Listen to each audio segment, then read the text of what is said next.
وَلْتَكُن مِّنكُمْ أُمَّةٌ يَدْعُونَ إِلَى الْخَيْرِ وَيَأْمُرُونَ بِالْمَعْرُوفِ وَيَنْهَوْنَ عَنِ الْمُنكَرِ Bismillahirrahmanirrahim. Assalamualaikum warahmatullahi wabarakatuh.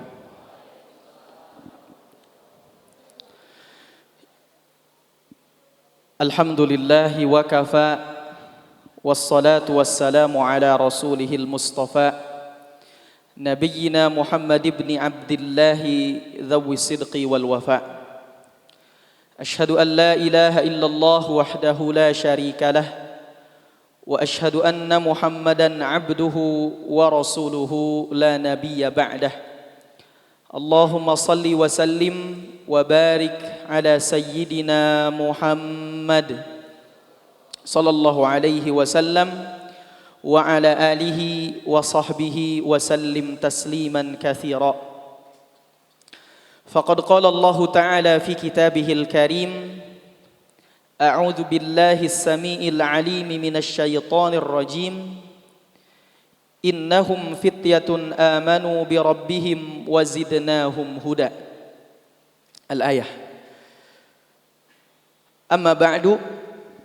Pertama-tama dan yang paling utama, marilah kita panjatkan puji dan syukur kehadirat Allah Subhanahu wa taala yang masih memberikan kita berbagai macam kenikmatan, terutama nikmat iman, nikmat Islam, nikmat hidayah, juga nikmat kesehatan dan nikmat kesempatan. Salawat dan salam semoga terlimpah curah kepada Nabi kita, yakni Rasulullah Muhammad sallallahu alaihi wasallam, kepada keluarganya, kepada para sahabatnya, dan semoga sampai kepada kita selaku umat pengamal sunnahnya. Amin ya rabbal alamin. Teman-teman sehat kabarnya? Coba teman hijrah.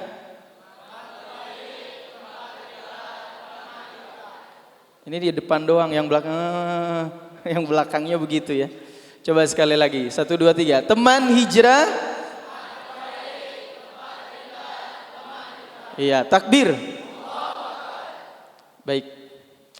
Alhamdulillah kita masih dipertemukan oleh Allah Subhanahu wa taala di tengah satu kondisi sedang menyebar virus corona gitu ya. Bahkan banyak sekarang kegiatan-kegiatan yang melibatkan orang banyak itu dihentikan, di cancel. Tapi mudah-mudahan berkumpulnya kita senantiasa menambah keberkahan, kesehatan di sisi Allah Subhanahu wa taala. Karena tentu kesehatan ini diberikan oleh Allah. Tema kita insya Allah, apa tema kita ya? GGS. Hah? Apa? Apa tuh?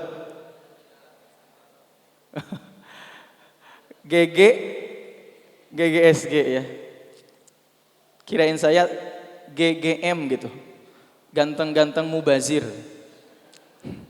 Kalau belum nikah mubazir kan? Ya. Kegantengan yang hakiki adalah ketika sudah laku. Gitu ya. Maka cepat-cepat. Kalau belum nikah belum diakui kegantengannya.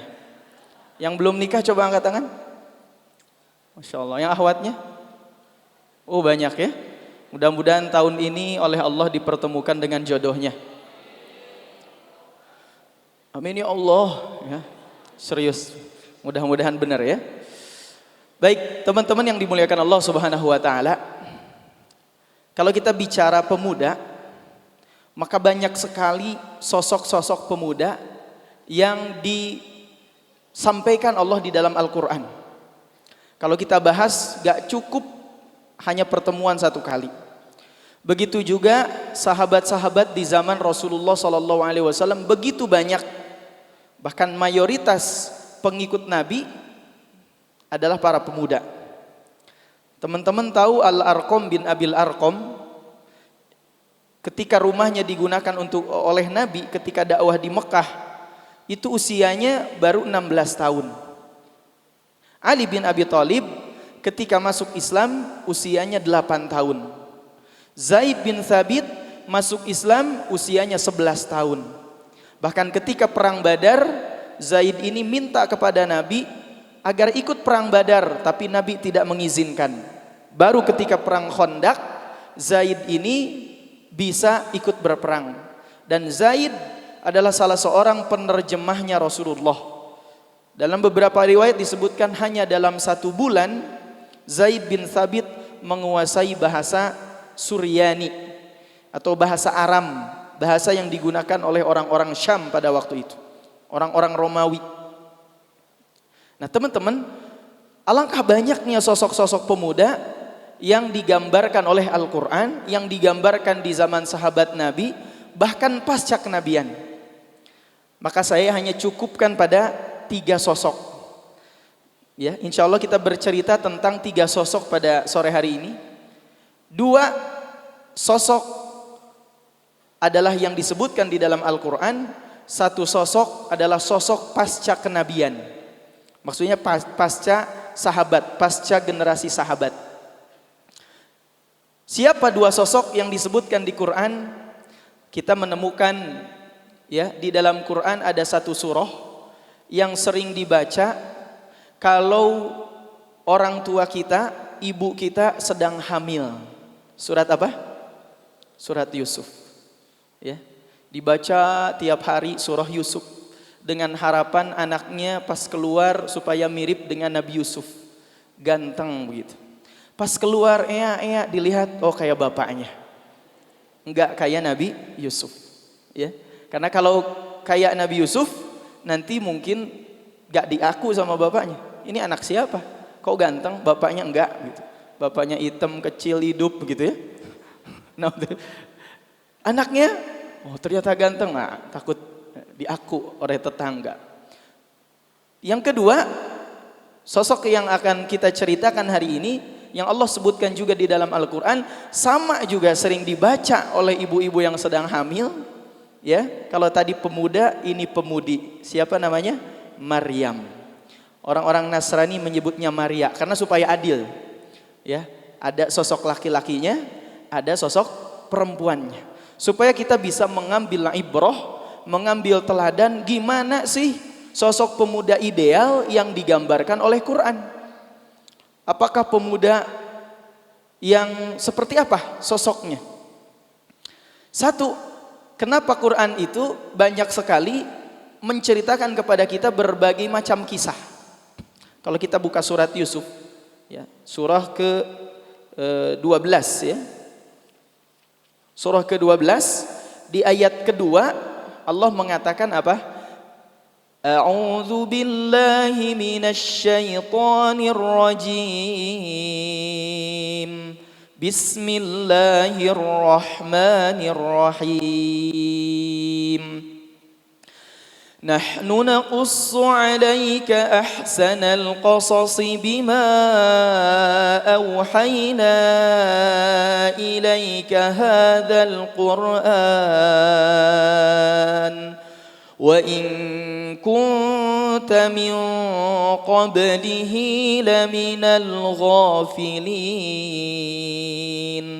Kata Allah Subhanahu wa taala, nahnu naqussu 'alaika ahsanal qasasi. Kami naqussu menceritakan 'alaika kepadamu ahsanal qasasi, sebaik-baiknya kisah. Bima auhayna ilaika hadzal Qur'an, terhadap apa yang telah kami wahyukan kepadamu wahai Rasulullah dari Al-Qur'an ini. Wa in kunta min qablihi laminal ghafilin, dan engkau sebelumnya termasuk orang-orang yang lalai.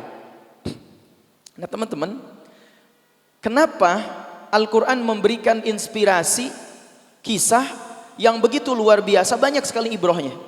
Dan kisah Quran itu memang kisah yang benar-benar terjadi. Bukan kisah-kisah yang selama ini banyak didengar ya. Di Indonesia ini ada kisah apa? Roro Jongrang dan Bandung Bondowoso menciptakan si Bandung Bondowoso ini atas bantuan jin buat apa? Candi Prambanan. Dan ternyata kisah-kisah itu mirip. Roro Jongrang dan Bandung Bondowoso ini ceritanya mirip dengan Yang tangkuban perahu itu siapa? Hah? Nah, Sang Kuryang. Kira-kira apa ibroh yang bisa diambil dari kisah Sang Kuryang itu? Kan itu namanya legenda. Terjadi gak? Enggak. Ya, bahkan bisa jadi itu merupakan mitos atau sesuatu yang dibuat-buat. Akhirnya orang Indonesia ini gak mau belajar. Kenapa orang dulu bisa menciptakan bangunan yang begitu megah? Apa sih? Semennya pakai apa? Ya, karena sudah terpikir, kan itu dibantu sama jin. Indonesia dikit-dikit dibantu jin, dikit-dikit dibantu jin begitu ya. Kasihan jinnya di kita itu. Bahkan kalau film-film kolosal kayak Mak Lampir, wah, ada sosok Grandong. Grandong itu jin menurut mereka, begitu kan? Kalau Indonesia itu benar banyak orang-orang sakti kayak dulu, mungkin Belanda tidak akan pernah menjajah Indonesia. Ya. Pas Belanda datang disihir pakai, tapi ternyata enggak, karena itu kisah-kisah palsu, kisah-kisah bohong. Tapi Quran menceritakan berbagai macam kisah, itu banyak pelajaran yang bisa kita ambil. Ya, ibroh, dan itu benar-benar terjadi. Satu, Yusuf. Kenapa Yusuf itu? Ya, kenapa Yusuf itu diceritakan di dalam Al-Quran? Minimal Yusuf sebagai pemuda punya 4 karakter. Yusuf sebagai pemuda punya 4 karakter. Ini bisa ditiru oleh kita. Apa karakter yang pertama? Karakter Yusuf yang pertama, dia taat kepada orang tuanya. Ini paling penting. Yusuf itu seorang anak yang sangat taat kepada orang tuanya. Lihat di ayat berikutnya, ayat 4 dan ayat 5. Ya, lihat ya. Kalau yang bawa Quran boleh dibaca. Di ayat 4 dan ayat 5. Yusuf mengatakan, ya. A'udzu billahi minasy syaithanir rajim. Wa idz qala Yusuf li abihi ya abati inni ra'aitu ahada 'ashara kawkaba inni ra'aitu ahada 'ashara kawkaban wasyamsa wal qamara ra'aituhum li sajidin. Qala ya bunayya la taqsus ru'yaka ala ikhwatika fayakidu laka kaida inna syaitana lil insani aduwwum mubin. Ini dialog antara Yusuf dengan ayahnya. Yusuf karakter pertama sangat taat kepada orang tuanya. Wa idz qala Yusufu li abihi. Dan ingatlah ketika Yusuf berkata kepada ayahnya, ya abati, wahai ayahanda, inni ra'aitu ahada 'asyara kawkaba. Sesungguhnya aku melihat 12, ahada 'asyara 11 ya, ahada 'asyara kawkaba, bintang, wasyamsa dan juga matahari, wal qamara dan juga bulan, ra'aituhum sajidin. Mereka semua bersujud kepadaku. Sujud di sini bukan dalam rangka menyembah Yusuf, tapi dalam rangka penghormatan kepada Nabi Yusuf. Jadi Yusuf meminta pendapat kepada ayahnya. Gimana sih ayahku, tadi aku mimpi melihat 11 bulan, bintang, matahari sujud kepadaku. Maka apa jawaban ayahnya? Ya bunayya la taqsus ru'yaka ala ikhwatika fayakidu laka kaida inna syaitana lil insani aduwwum mubin. Kata ayahnya, wahai Yusuf, la taqsus ru'yaka ala ikhwatika. Engkau jangan menceritakan mimpimu itu kepada saudara-saudaramu. Fayakidu laka kaida. Maka mereka khawatir, ayah khawatir mereka akan membuat tipu daya kepadamu. Inna syaitana, sesungguhnya setan itu, lil insani, untuk manusia, aduwwum mubin, adalah musuh yang nyata. Jadi bagaimana dialog antara Yusuf dengan ayahnya? Ketika dia curhat, siapa yang pertama dicurhati? Orang tuanya. Ketika dia minta pendapat, siapa yang pertama dimintai pendapat? Orang tuanya. Dan Yusuf adalah seorang anak yang sangat taat kepada orang tuanya. Kita hari ini kalau ada hari ibu, di medsos ya ngucapin selamat hari ibu, ya. Alhamdulillah saya punya ibunya begini. Ngucapin hari ibu rame. Pas disuruh beri terasi ke warung kata ibunya. Mau gak kira-kira? Kadang kita gak mau. Gak mau, katanya cinta ibu. Suruh beri terasi, gak mau. Jauh gak dengan Yusuf? Jauh. Ya. Kadang-kadang, tidak semua. Nah kita, jadi karakter Yusuf yang pertama, sangat taat kepada orang tuanya. Tidak ada kesuksesan kalau kita tidak taat kepada orang tua. Ketika Nabi ditanya, ayyul a'mal afdal, wahai Rasulullah, apa amalan yang paling utama? Kata Nabi SAW, as-salatu ala waqtiha. Satu, salat tepat pada waktunya. Yang kedua, birrul walidain. Summa ai, kata sahabat. Kemudian apa lagi? Birrul walidain. Berbuat baik kepada kedua orang tua.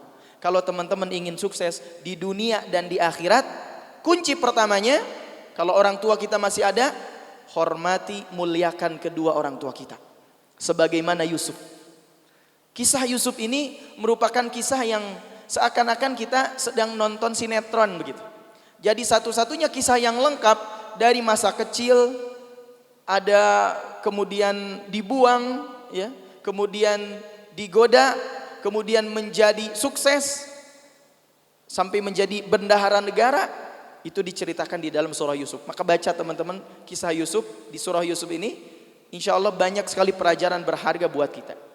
Jadi karakter Yusuf yang pertama, sangat taat kepada orang tuanya. Maka muliakan orang tua kita, kalaupun sudah meninggal, doakan. Di antara doa yang diajarkan oleh Rasulullah, apa doanya? Rabbighfirli wali walidayya warhamhuma kama rabbayani shaghira.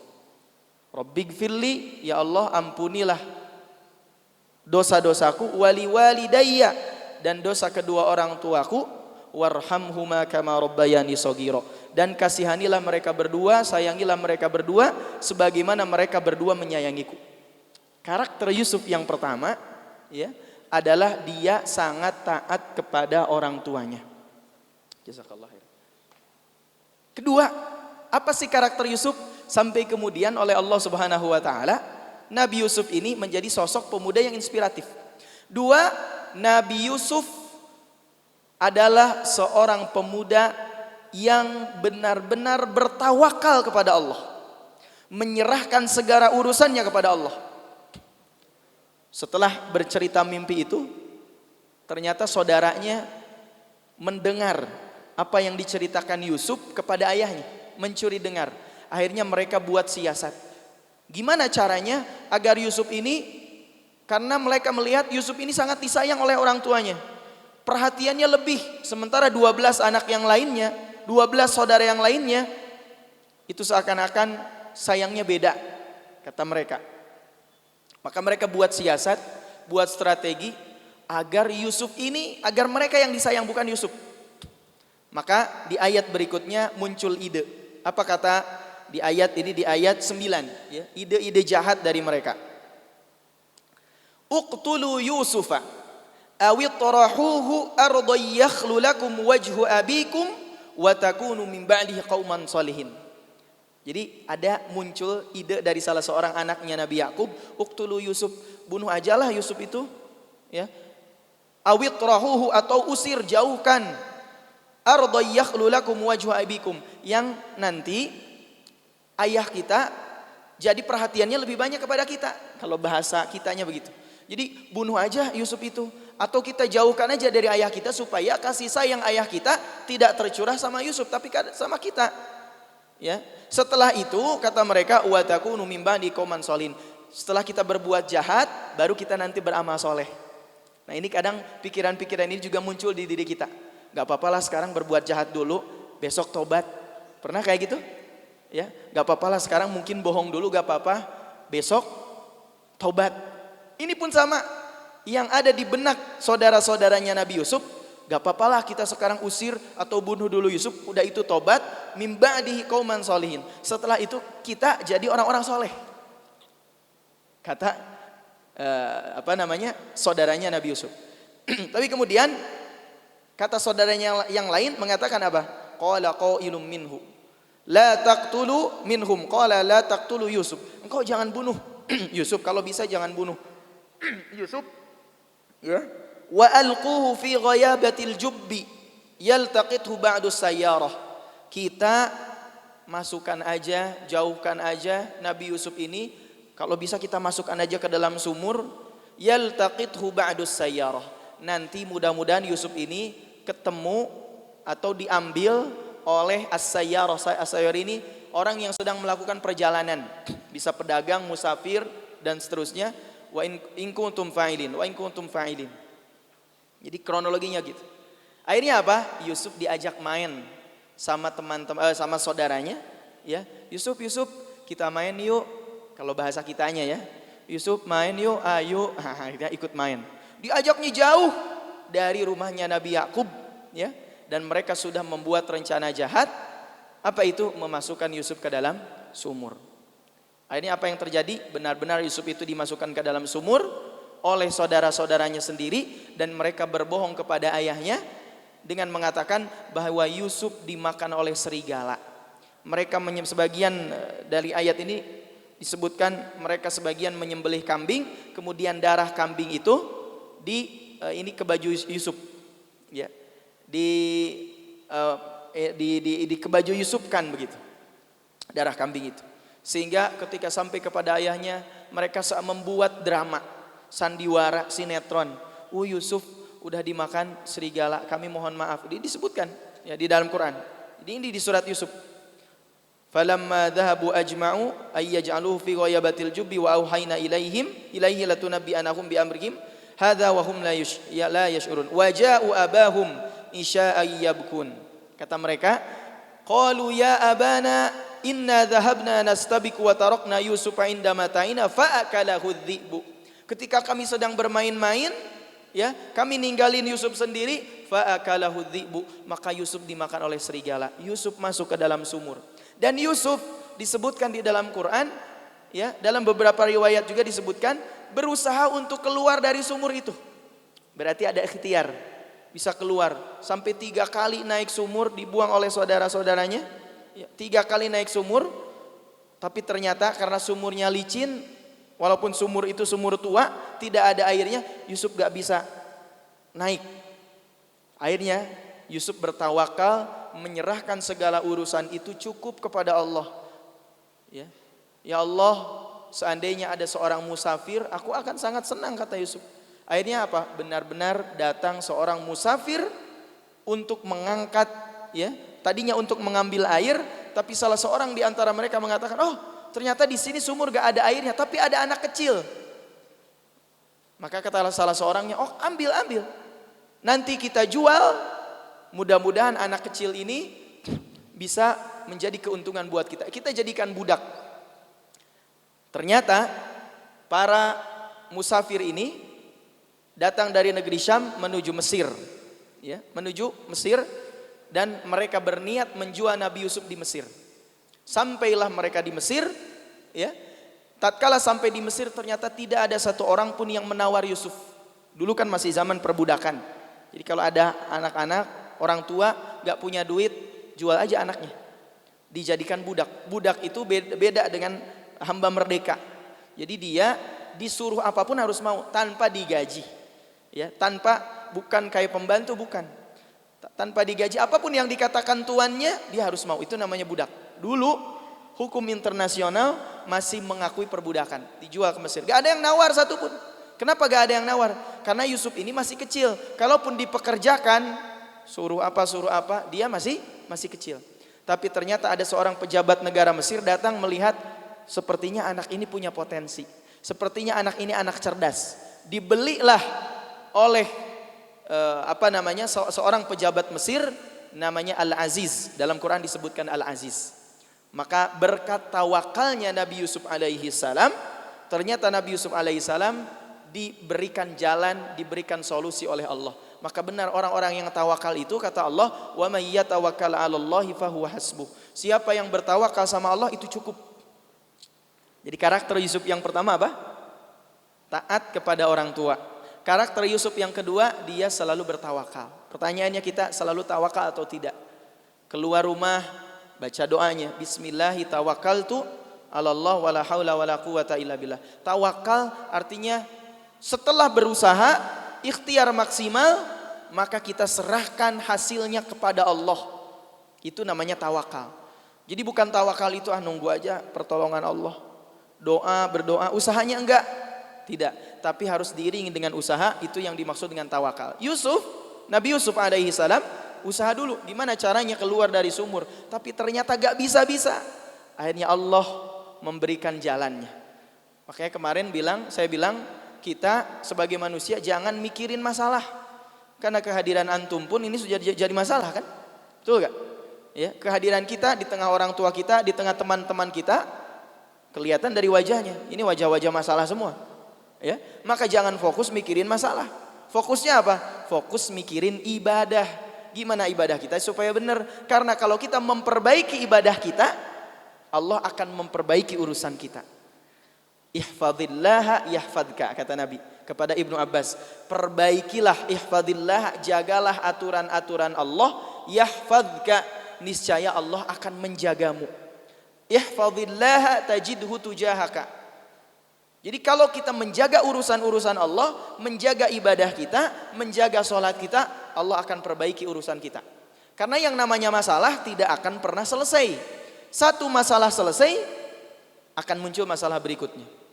Emang ada dalilnya Ustaz? Ada. Apa? Surah Al-Insyirah. Fa'idha farogta fansob. Fa'idha farogta. Apabila engkau selesai melakukan satu pekerjaan, fansob, maka kerjakan urusan yang lain.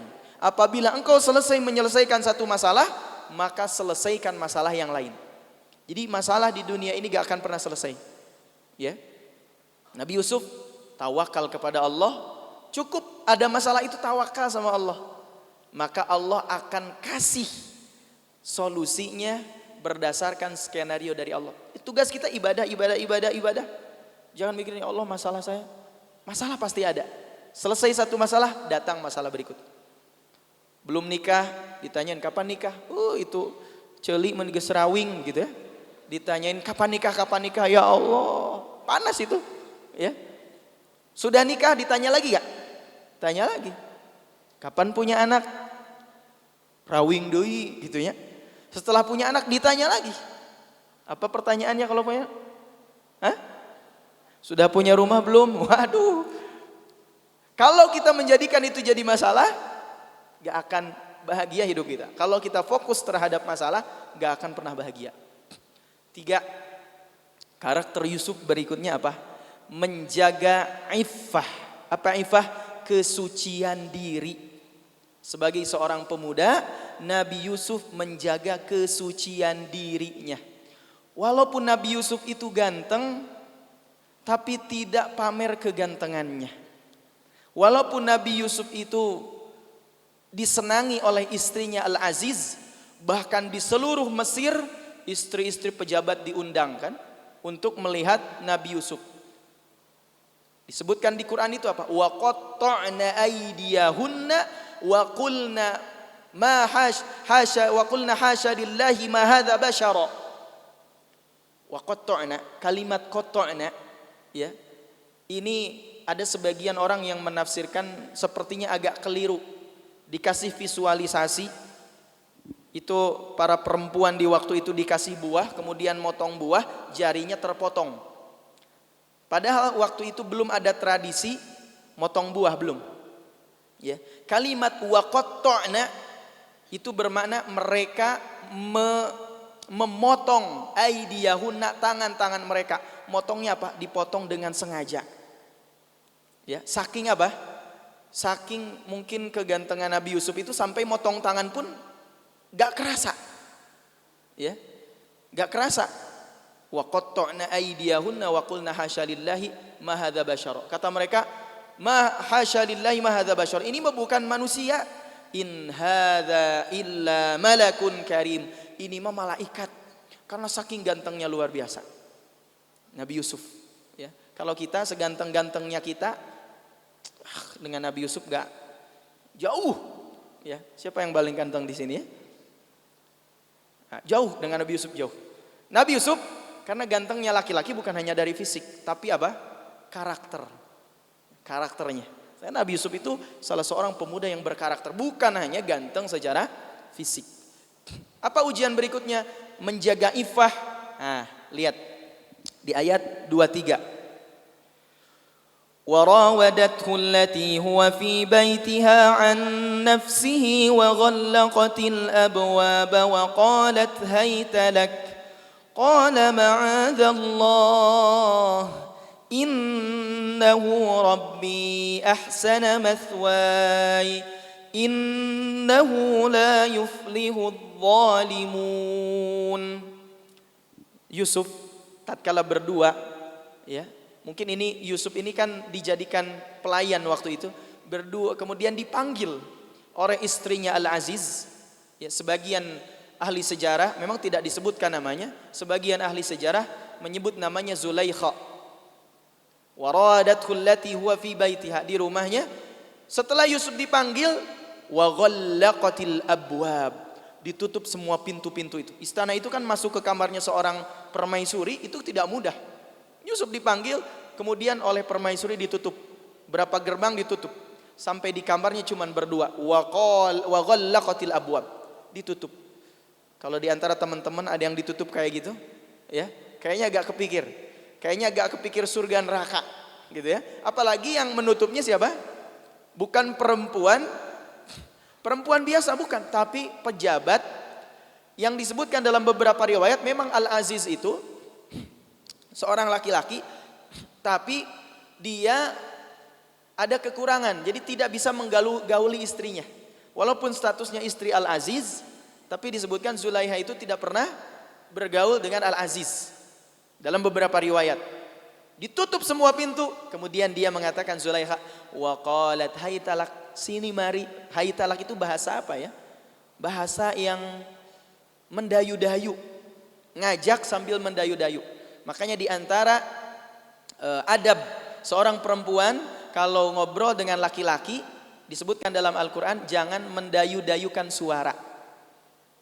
Ya, misalkan ada laki-laki yang nelpon, Assalamualaikum warahmatullahi wabarakatuh. Waalaikumsalam. Ada yang kayak gitu kan? Ya. Dengan siapa ini? Ada mendayu-dayu. Nah, jadi kalau ada laki-laki yang nelpon, nah ini perempuan nih, sini siapa nih nomor telepon asing? Ternyata laki-laki. Assalamualaikum. Jawab, Waalaikumsalam. Siapa ini? Ya, harus agak tegas gitu. Jadi supaya dalam Quran disebutkan supaya orang yang punya penyakit hati, ya, itu tidak tidak digoda oleh setan. Maka Zulaikha pun sama. Hai talak, sini Yusuf. Qala ma'adzallah. Ini Yusuf nih, imannya Yusuf, ma'adzallah. Aku berlindung kepada Allah, innahu rabbi ahsana mathwai. Sesungguhnya Allah itu telah memberikan segala fasilitas, segala nikmat kepadaku. Innahu la yuflihudz zalimun. Sesungguhnya tidak akan pernah berhasil, tidak akan pernah sukses zalimun, orang-orang yang zalim kepada Allah. Imannya Nabi Yusuf alaihi salam. Saya pun belum tentu bisa kayak Nabi Yusuf. Ya, maka ini luar biasa. Tapi kata Quran apa? Walaqad hammat bihi wa hamma biha. Sungguh Zulaikha itu hammat bihi, punya keinginan yang besar terhadap Nabi Yusuf, wa hamma biha, sebagai seorang laki-laki yang normal, Nabi Yusuf pun sama punya keinginan dengan Zulaikha, laki-laki normal. Jadi kalau teman-teman suka dengan akhwat, wajar, syukuri. Jangan menganggap saya mah gak suka akhwat. Kamu soleh banget, hati-hati bukan soleh. Jadi kalau suka dengan akhwat suka dengan ikhwan, berarti kita wajar, syukuri. Tinggal bagaimana memanage rasa suka itu supaya tidak sampai jatuh pada kemaksiatan. Jangan menganggap orang, saya mah dengan perempuan gak takut. Ya, kamu soleh banget ya, gak suka perempuan. Hati-hati bukan soleh. Jangan-jangan sukanya sama temennya gitu kan. Na'udzubillah. Nabi Yusuf pun disebutkan sebagai laki-laki normal, walaqad hammat bihi wa hamma biha. Punya keinginan kepada Zulaikha. Enggak Nabi Yusuf itu, enggak, punya keinginan sebagai laki-laki normal. Tapi kata Allah, laula ar-ra'a burhana rabbih, seandainya Nabi Yusuf tidak melihat burhana rabbih, tanda-tanda kekuasaan dari Allah, bukti-bukti berupa tanda-tanda kebesaran Allah. Memang di sini di Quran tidak disebutkan apa sih tanda-tanda kebesaran Allah yang dilihat oleh Nabi Yusuf. Tapi kalau kita buka tafsir-tafsir klasik, Imam Qurtubi, Imam Ibnu Katsir, Imam At-Tabari menjelaskan ada beberapa tanda yang itu merupakan tanda kekuasaan Allah. Ketika ingin berbuat maksiat, ternyata Yusuf ingat dengan sosok ayahnya. Ini makanya luar biasa peran orang tua kepada seorang anak. Ya, kepada seorang anak. Peran orang tua kepada seorang anak menanamkan rasa takut kepada Allah, menanamkan bahwa Yusuf itu sangat takut dengan ayahnya. Ketika dia berbuat maksiat, maka dalam bayangannya, itu disebutkan dalam tafsir, Yusuf itu melihat ayahnya seakan-akan marah kepada Nabi Yusuf. Yusuf, kamu mau ngapain Yusuf? Ya, Yusuf, ingat pesan ayah. Ternyata itu menancap di hati Yusuf alaihi salam. Itu salah satu tafsir burhana rabbi. Ya, tanda-tanda kekuasaan Allah. Kadzalika linasrifa anhu su' wal fahsya innahu min ibadinal mukhlasin. Sampai Yusuf dikejar-kejar Zulaikha. Ya, Yusuf, begitu kan? Kata Yusuf, tidak. Dikejar-kejar oleh Zulaikha. Ya. Kata Yusuf, gimana caranya?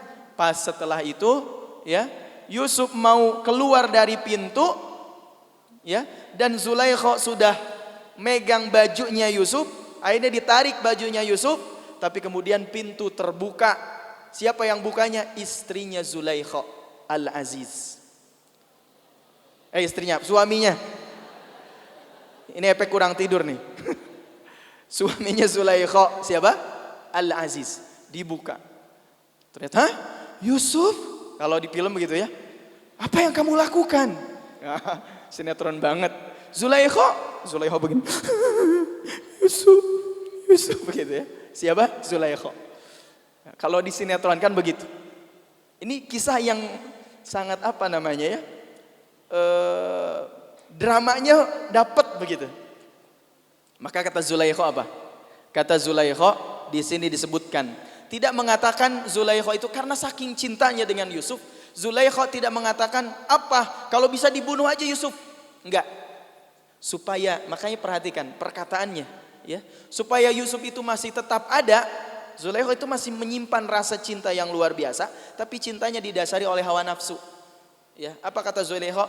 Qalat ma jazaa'u man arada bi ahlika su'an illa ayyusjana aw adzabun alim.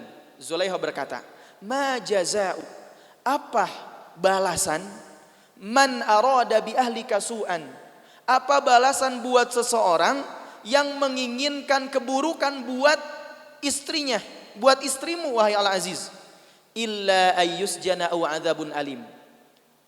Zulaikha ketika mengatakan itu ngasih dua opsi.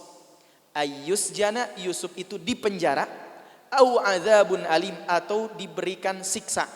Maksudnya disiksa, bisa dicambuk dengan apa? Padahal kan bisa aja Zulaikha mengatakan kalau bisa bunuh aja Yusuf. Tapi Zulaikha enggak, karena masih sayang, masih cinta dengan Yusuf. Maka kalau dipenjara kan masih ada kemungkinan buat apa? Keluar. Kalau disiksa, ya baret-baret dikit mungkin gak apa-apa, masih ganteng ini. Pikirannya siapa? Zulaikha. Tidak mengatakan kalau bisa dibunuh aja langsung, enggak. Ya, tapi Zulaikha mengatakan ngasih opsi. Kalau bisa Yusuf itu dipenjara aja deh. Karena mungkin bisa nengok ke penjara, Yusuf gitu ya. Zulaikha, Yusuf kayak gitu kan. Ya, bisa nengok ke penjara. Kemudian karena Yusuf mengatakan yang melakukan ini Zulaikha bukan Yusuf, dan Zulaikha mengatakan yang melakukan ini Yusuf, didatangkanlah seorang saksi ahli. Ya, tapi bukan saksi yang melihat langsung, saksi ahli. Maka dia mengatakan jika seandainya baju yang sobek, kan bajunya robek, yang robek itu di bagian depan, maka Yusuf yang salah. Yusuf yang melakukan kejahatan.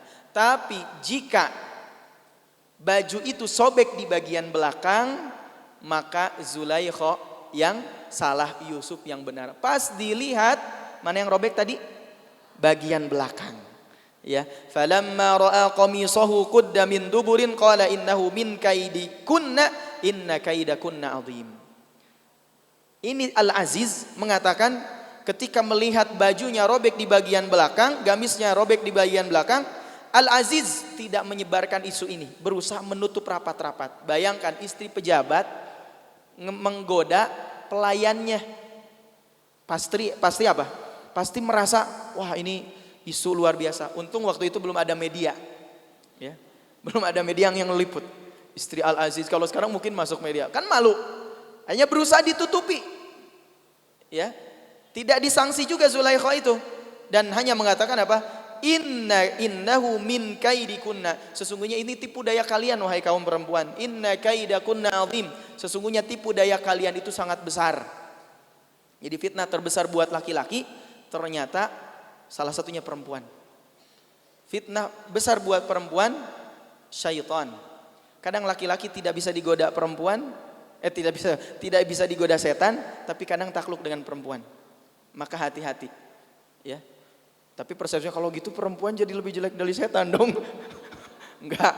Ya, tapi perempuan kalau solehah, itu kata Nabi, ad-dunya mata'un wa khairu mata'iha al-mar'atu salihah. Begitu kan? Dunia ini perhiasan. Dan sebaik-baiknya perhiasan adalah perempuan yang solehah. Ada surat An-Nisa, ini membuktikan bahwa Islam sangat menghargai perempuan. Tapi laki-laki, makanya di balik laki-laki yang sukses, ada perempuan yang sukses. Siapa? Kalau gak istrinya, ibunya. Begitu ya. Kalau perempuan mudah tergodanya. Maka ketika Nabi Adam digoda, bukan Nabi Adamnya, siapa? Hawanya. Ya. Kata setan, hau. Tolong dong, ya. Tuh bilangin tuh ke emasmu, ke Adam gitu. Kalau bisa deketin aja tuh pohon huldi. Nah, dibisikin terus. Maka perempuan itu yang lemah ininya kan, pendengarannya. Ya. Pendengarannya, kalau laki-laki penglihatannya. Kemudian kata Hawa akhirnya bilang ke Adam. Kalau bahasa kitanya mungkin kalau Adam benar-benar cinta sama aku, gitu ya, diancam gitu. Maka harus diambil tuh buah khuldi. Adam kan bingung, gimana nih Hawa nih? Ya, siapa yang ngebisikin? Itu ceritanya Nabi Adam ke perempuan. Di sini pun perempuan. Ya. Dan akhirnya apa? Yusuf beristighfar, kan disebutkan di sini, innaka kunti minal khatiin, disebutkan. Kemudian dipenjara. Nah, jadi Yusuf seorang pemuda berusaha menjaga iffah. Apa iffah? Kesucian diri. Ini luar biasa. Yang harus ditiru seorang laki-laki, iffah, menjaga kesucian diri. Ya, di sini soleh, di kamar kadang-kadang nggak tahu kan? Ini siapa yang nge-DM? Dilihat tuh status ternyata ahwat, begitu ya. Ya. Profilnya ahwat, ternyata profil jualan, yang jualannya ikhwan. Kan ada kayak gitu kan? Nah, hati-hati ya. Nah, ini Yusuf. Jadi karakter Yusuf yang pertama apa? Taat kepada orang tua. Yang kedua, Nabi Yusuf itu bertawakal. Yang ketiga, menjaga iffah, kesucian jiwa, kesucian dirinya, ya. Dan memang dalam sejarah yang saya tahu, sejarah yang rajih, yang benar itu Yusuf tidak menikah dengan Zulaikha. Ya, Yusuf itu tidak pernah menikah dengan Zulaikha. Itu ada yang mengatakan menikah itu riwayat-riwayat Israiliyat. Makanya kadang di pernikahan sering ada doa Allahumma alif bainahuma kama allafta siapa? Yusufa wa Zulaikha. Nikah sebulan bercerai karena doanya Yusuf dan Zulaikha. Gitu ya. Wa Muhammad wa Khadijah al-Kubra. Ternyata istrinya Rasulullah bukan hanya Khadijah, ya. Ini ada doa-doa yang sebetulnya dalam sejarah harus memang diluruskan. Wallahu alam. Nah, kemudian karakter yang keempat yang dimiliki oleh Nabi Yusuf sebagai seorang pemuda apa? Yaitu pemaaf. Pemaaf. Apa? Ketika setelah dipenjara, kan masuk penjara Nabi Yusuf itu, kemudian menafsirkan mimpi, takwil mimpi, sampai diangkat menjadi bendahara negara. datanglah kemudian saudara-saudaranya karena terjadi paceklik di Mesir musim kemarau, ya. Sementara di Palestina, maka di Mesir itu sudah persiapan dengan menyediakan gandum yang begitu banyak. Akhirnya orang-orang Palestina termasuk saudaranya Nabi Yusuf datang ke Mesir untuk minta bantuan gandum. Dan Nabi Yusuf mengenali, oh 12 orang ini masih kenal begitu. Oh ini adalah saudara-saudaraku yang dulu memasukkan ke sumur dan menjauhkan aku dari ayahku. Terus kronologinya, ceritanya panjang begitu. Apa yang terjadi? Saudaranya Benyamin, saudara seibu ditahan oleh Nabi Yusuf. Kemudian saudaranya yang 12 ini lapor kepada Nabi Yakub, ya. Wahai ayah, sesungguhnya kami tidak bisa mengajak Benyamin pulang karena Benyamin itu dituduh mencuri salah satu barang berharga milik kerajaan, ya. Dan kami harus memang kembali lagi dengan catatan kembali ke Mesir mengajak engkau wahai ayah, yaitu Nabi Yakub. Akhirnya datang ke Mesir dengan membawa Nabi Yakub, ya. Dan Nabi Yusuf setelah itu bertemu kembali dengan ayahnya setelah sekian tahun tidak bertemu dengan ayahnya. Pasti terharu banget, sedih banget begitu ya. Dan Nabi Yusuf memberikan ampunan kepada saudara-saudara yang telah mendolimi dia. Ini sikap pemaafnya Nabi Yusuf. Jadi minimal ada 4 karakter yang bisa kita tiru dari Nabi Yusuf alaihissalam. 1, taat kepada orang tua. Yang kedua apa? Tawakal. Yang ketiga, menjaga kesucian dirinya, ya. Yang keempat, sifat pemaaf. Pemuda Nabi Yusuf itu minimal, ya. Kalau ceritanya dikisahkan semuanya gak akan selesai. Waktu kita juga terbatas. 2, Maryam. Apa sih Maryam? Kenapa oleh Al-Quran disebut salah satu perempuan yang disebut dalam Quran? Bahkan Nabi menyebutkan ada 4 penghulu surga, ya. Ada 4 penghulu surga. Siapa diantaranya? Diantaranya adalah Maryam, ibundanya Nabi Isa alaihi salam. Kisah Maryam bisa kita temukan dalam beberapa surat. 1 di surah At-Tahrim, 2 di surah Maryam, 3 di surah Ali Imran, dan juga surah-surah yang lain. Karena Ali Imran itu bercerita tentang keluarganya Imran. Gimana sih keluarganya Imran itu hidup, ya? Bagaimana dia melahirkan Maryam, ya? Kalau kita lihat baca surah Ali Imran misalkan, atau di surah Maryam dulu deh. Surah ke-19. Ya.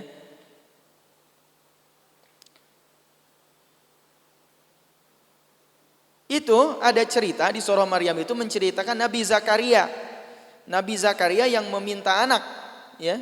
Maka kata Allah, engkau akan diberikan anak namanya Yahya.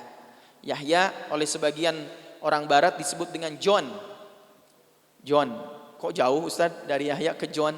Jadi kalau ada namanya Johnny, berarti nama aslinya Yahya, ya. Atau Johannes, nah itu Yahya nama aslinya, ya.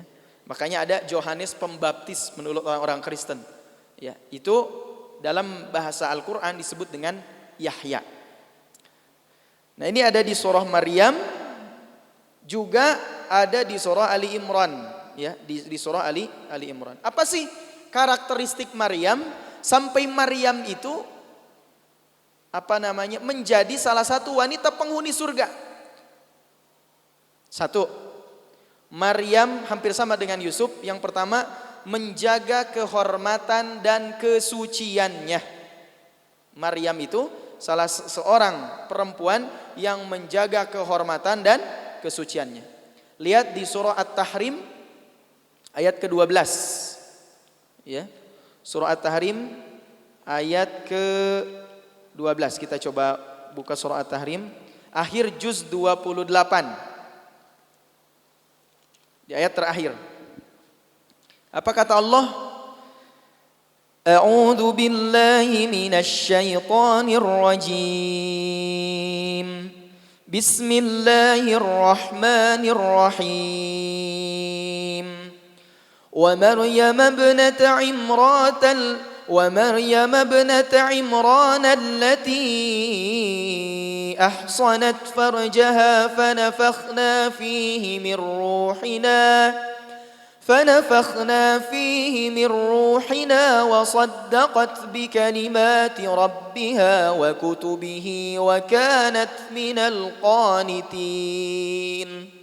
Kata Allah dalam Quran, wa Maryam ibnata Imran, dan Maryam putrinya Imran, allati ahsanat farjaha, yang dia Maryam itu menjaga kehormatannya. Menjaga kehormatannya. Fanafakhna fihi mir ruhina, maka kami tiupkan kepadanya mir ruhina, dari ruh kami, maksudnya ciptaan kami. Wa saddaqat bi kalimatihi, dan Maryam membenarkan tanda-tanda kebesaran kami, bi rabbiha, Tuhannya, wa kutubihi, dan juga kitab-kitabnya, wa kanat minal qanitin, dan Maryam termasuk perempuan yang konsisten dalam ketaatannya. Qanitin itu artinya bukan hanya taat, tapi konsisten ketaatannya. Ya. Jadi karakteristik Maryam yang pertama sebagai seorang pemudi, dia menjaga kehormatannya dan kesuciannya. Sampai tidak pernah Maryam itu bertemu dengan laki-laki. Bahkan ada tempat khusus di Masjidil Aqsa, di Baitul Maqdis, Maryam itu disediakan mihrab. Jadi diamnya di mihrab. Bahkan kadangkala Maryam itu menemukan makanan, yang makanan itu tidak ada yang mengantar, tapi makanan itu diberikan langsung oleh Allah. Ya. Dan Nabi Zakaria, Maryam, ini makanannya dari mana? Ya, kata Maryam, ini dari Allah. Pernah gak kita seperti itu? Ya, gak pernah ya dikasih makanan langsung dari langit. Gak pernah kan? Maryam ini dikasih langsung makanannya dari langit oleh Allah Subhanahu wa taala. Dan Maryam termasuk seorang perempuan yang qanitin, taat, menjaga kesuciannya secara terus-menerus. Ini yang pertama karakteristik Maryam sebagai seorang pemudi. Ya. Setelah itu, apa yang kedua? Maryam adalah seorang perempuan yang tabah dan sabar menghadapi ujian. Kan diuji dengan apa? Dengan cara hamil tapi tidak punya suami. Ya. Di kita ada gak yang hamil gak punya suami? Hampir mustahil sekarang. Kecuali berenang, ya. Ada yang berenang hamil. Kenapa saya hamil? Oh, kemarin ya 9 bulan lalu saya berenang gitu.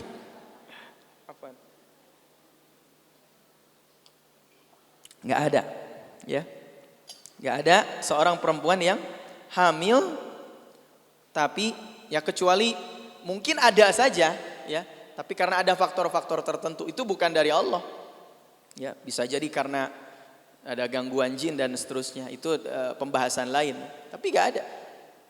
Maryam ini satu-satunya perempuan yang diuji oleh Allah hamil, tapi tidak punya suami, tidak punya suami. Maka kan apa yang terjadi akhirnya? Maryam kemudian mengeluh kepada Allah, curhat sama Allah. Ya Allah, kenapa? Lihat di surah Maryam ayat 20, ya. Surah Maryam ayat 20. Salah satunya. Apa kata Maryam? Ya. Qalat anna yakunu li ghulamu wa lam yamsasni basharu wa lam aku baghiya. Itu kata Maryam. Maryam berkata, bagaimana mungkin aku mempunyai anak laki-laki? Padahal aku tidak pernah ada laki-laki yang menyentuhku dan aku bukan seorang pezina. Jangankan main sama laki-laki, dibonceng di motor sama laki-laki, disentuh aja gak pernah. Walaupun kalimat disentuh ini kata sebagian ulama artinya ada hubungan suami istri. Ya, tapi Maryam saking perempuan yang iffah, menjaga kesucian kehormatan dirinya, disentuh pun gak pernah, ketemu pun gak pernah dengan laki-laki. Sekalinya ketemu kaget dengan laki-laki ganteng. Siapa? Pernah satu ketika malaikat Jibril menampakkan diri kepada Maryam dengan sosok laki-laki yang rupawan. Tapi itu malaikat Jibril. Ya. Gabriel, ya. Orang-orang barat kan menamakan Jibril tuh Gabriel, ya. Makanya kita ada anak-anak namanya Gabriel. Gabriel itu Jibril. Mikail, Michael gitu ya. Iya, Michael itu Mikail ya. Israel. Wah, nanti namanya pencabut nyawa ya. Israel kan pencabut nyawa kan? Ya. Nanti kalau punya anak namai siapa? Israel. Keren tuh, belum ada tuh. Saya belum dengar nama anaknya Israel. Ini yang sudah nikah-nikah nih. Nah, niat sekarang namanya Israel.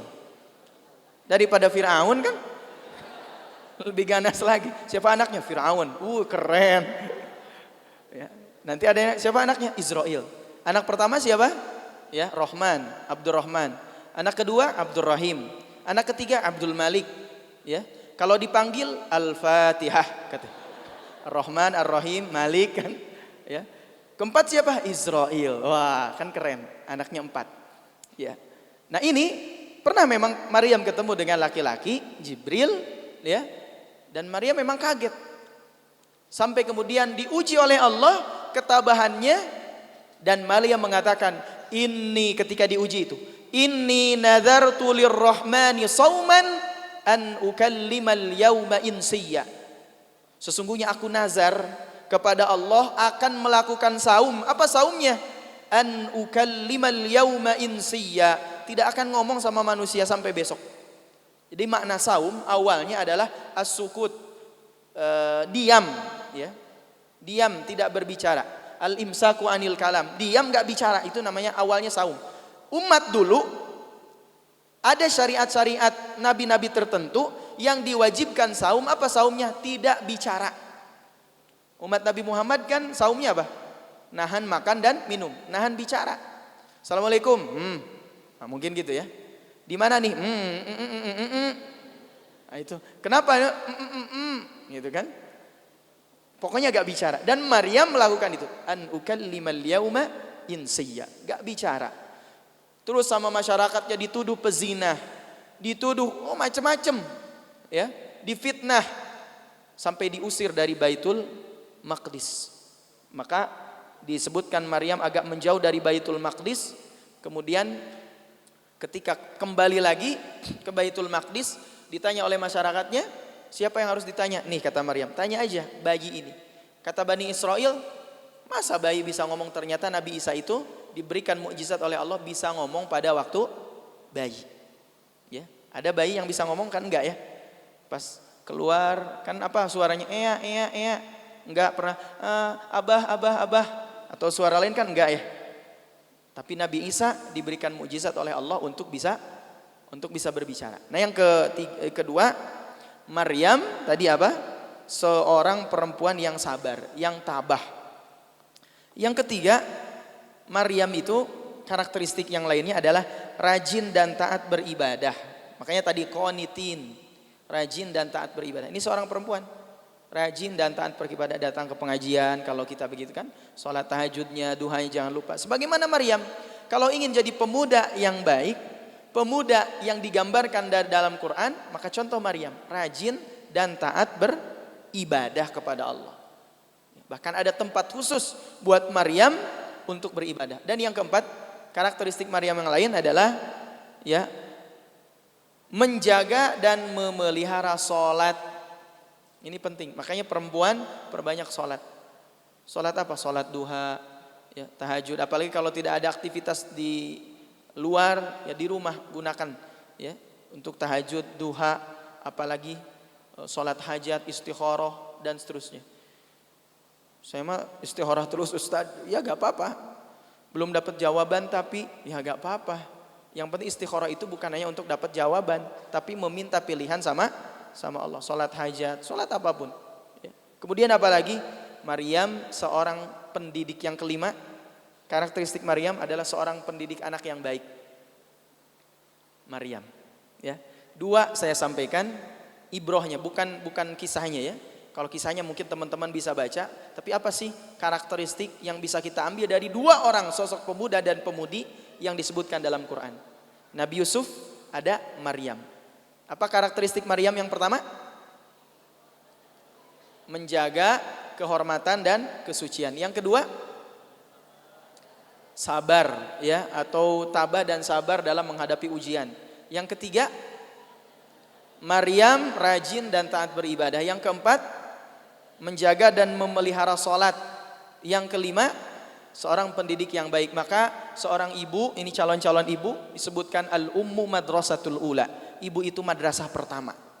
Ya, ibu itu madrasah pertama. Maka seorang laki-laki ketika ingin punya anak yang soleh dan solehah, carilah perempuan yang soleh dan soleh. Gak ada perempuan soleh ya, perempuan solehah maksudnya. Ya, perempuan solehah. Najmuddin Ayyub, bapaknya Salahuddin Al-Ayyubi, itu nikahnya telat. Kenapa telat? Karena kalau tidak salah nikahnya usia 35. Kenapa telat? Karena mencari perempuan yang satu visi. Apa visinya? Melahirkan anak yang bisa membebaskan Masjid Al-Aqsa, Baitul Maqdis. Dan akhirnya memang di akhir ketemu dengan perempuan yang satu visi dan misi dengan Najmuddin Ayyub. Tapi kita jangan gitu ya. Karena mau bebaskan apa? Al-Aqsa. Kan kita bukan tukang perang. Sekarang kan perang nggak di sini? Enggak ya. Paling perang hati begitu ya. Melawan setan, melawan syahwat. Nah, itu dua. Yusuf dan Maryam. Yang ketiga, saya sebutkan satu kisah lain. Ini kisah pasca sahabat, yaitu di masa Bani Umayyah. Teman-teman tahu negeri India? Cung yang nggak tahu India, tahu semuanya ya. Kalau disebut India apa yang diingat? Oh, bintang film Bollywood begitu ya. Brahmana, apalagi serial TV India. Dulu ada film apa tuh yang disenangi ibu-ibu, saya lupa tuh namanya. Pokoknya saya kok denger itu tuh gimana begitu. Dan itu film India, Mahabharata gitu ya. Pokoknya ada lah film-film India begitu. Banyak kan, ada Shah Rukh Khan ya. Amir Khan, ya, Sam Khan gitu ya. Itu India sebelah India nyingcet gitu ya. Bilang kadang kita disebut India itu bintang filmnya. Padahal India itu 114 juta penduduknya muslim. 14% muslim. Dulu yang namanya India, Pakistan, Bangladesh, Sri Lanka, India sekarang itu wilayah India itu. Disebut dengan wilayah Hindustan. Siapa yang membebaskan India? Siapa sang penakluk India? Ternyata yang menaklukkan India adalah seorang pemuda namanya Muhammad bin Al-Qasim As-Saqafi. Berapa usianya? Usianya 17 tahun. Yang menaklukkan India, negeri Hindustan, ya.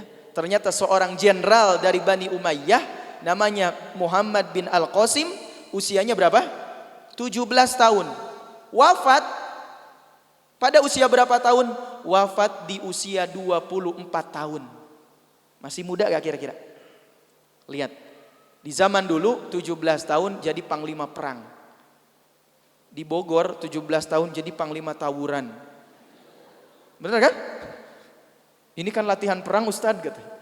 Katanya kalau latihan perang kan dapat pahala perang juga, astagfirullah. Kan yang dibunuh siapa? Muslim juga itu, naudzubillah. Dulu dari ke India. Berangkat dari mana? Lahir di Taif, Arab Saudi sekarang, ya, dekat Hijaz, di dekat Mekah. Berangkat ke India. India waktu itu akan ditaklukkan oleh dua orang dari Bani Umayyah, tapi gagal. Kenapa India itu akan ditaklukkan? Ada sebabnya. Sebab kapal-kapal dagang muslim dari Bani Umayyah selalu dicegat oleh para perompak yang datang dari negeri Hindustan, ya, untuk apa? Diambil. Akhirnya khalifah dan juga gubernur Al-Hajjaj waktu itu mengirim pasukan. Ternyata dua pasukan itu gagal, gak bisa menaklukkan India. Sampai dia melihat potensi yang baik yang ada pada seorang pemuda namanya Muhammad Al-Qasim. Usianya 17 tahun, menaklukkan India, datang ke sana, dan ternyata pasukan Muhammad Al-Qasim tidak dikalahkan, tidak bisa dikalahkan. Ternyata usianya 17 tahun. Apa sih karakter Muhammad Al-Qasim itu? Ternyata satu, usia 17 tahun sudah punya karakteristik kepemimpinan, leadership. Dan ini yang dikatakan dalam Quran, dalam hadis banyak. Kita 17 tahun main TikTok. Betul kan? Jangan kan 17 tahun. Sekarang aki-aki aja main TikTok. Ini aki-aki, astagfirullah, ya, main TikTok. Dulu 17 tahun menaklukkan Hindustan India. Sampai mayoritas orang India. Dan apa? Selain punya karakteristik leadership, ya, ciri khas Muhammad Al-Qasim ini, kalau menaklukkan satu wilayah, maka dia membangun masjid. Maka kan ada kerajaan di India itu kerajaan Mughal. Taj Mahal itu peninggalan dari kerajaan Mughal India. Bahkan banyak ahli hadis sekarang itu dari India. Ya. Ada beberapa imam Masjidil Haram, Masjid Nabawi keturunan India. Mungkin teman-teman ada mengenal imam Masjidil Haram Syekh Mahir Al-Muakkali. Itu ibunya orang tuanya, ayahnya orang Saudi, ibunya orang Pakistan, turunan India. Syekh Muhammad Ayyub, imam Masjid Nabawi, itu dari India. Tepatnya di negeri Arakan, ya, tapi etnisnya masih etnis India. Ada Syekh Muhammad Ali Al-Qari, Muhammad Ali Al-Qari, keturunan dari India. Itu disebutkan pemilik sanad Al-Quran tertinggi di Masjid Nabawi, itu keturunan dari India. Maka kita juga temukan tokoh-tokoh yang luar biasa dari India. Ada Abul Hasan Ali An-Nadwi, ada Abul A'la Al-Maududi. Itu tokoh-tokoh dari India, ya, yang punya peran besar terhadap peranan Islam. Dan ternyata penakluk Islam, penakluk atau penyebar Islam itu adalah namanya Panglima Muhammad bin Al-Qasim. 17 tahun memimpin perang, 24 tahun meninggal. Jadi sangat masih muda. Walaupun usianya muda 24 tahun, tapi kenangannya masih dikenang sampai hari ini. Bahkan disebutkan orang-orang Hindu dan Buddha itu banyak masuk Islam gara di tangan Muhammad Al-Qasim. Kenapa? Karena kalau di Hindu kan ada kasta, ya. Di Islam tidak mengenal kasta. Buddha, ya, karena ditekan oleh orang-orang Hindu juga mereka masuk Islam. Di tangan siapa? Muhammad Al-Qasim. Maka ketika Muhammad Al-Qasim meninggal pada usia 24 tahun ini, orang-orang India sangat-sangat sedih. Orang-orang India sangat-sangat merasa kehilangan. Sampai disebutkan orang Hindu dan Buddha di India itu buat gambar Muhammad Al-Qasim untuk mengenang siapa? Muhammad Al-Qasim. Nah, ini karakteristik yang dimiliki oleh para pemuda di Al-Quran dan para pemuda Islam yang hebat, ya. Kalau saya cerita Muhammad Al-Fatih mungkin pernah teman-teman dengar. Kalau saya cerita Usamah bin Zaid mungkin pernah dengar. Zaid bin Sabit pernah dengar, ya. Nah, maka teman-teman sekalian, ini patut kita contoh, patut kita teladani sosok-sosok pemuda idaman di masa keemasan kegemilangan Islam. Baik, sekarang ada teman-teman, silakan siapkan infak terbaiknya. Insya Allah, karena untuk keberlangsungan dakwah kita, ya, salah satunya adalah dengan memberikan infak terbaik. Mudah-mudahan infak kita, sedekah kita senantiasa diberikan keberkahan oleh Allah Subhanahu wa taala. Sama-sama kita iringi dengan zikir Subhanallah.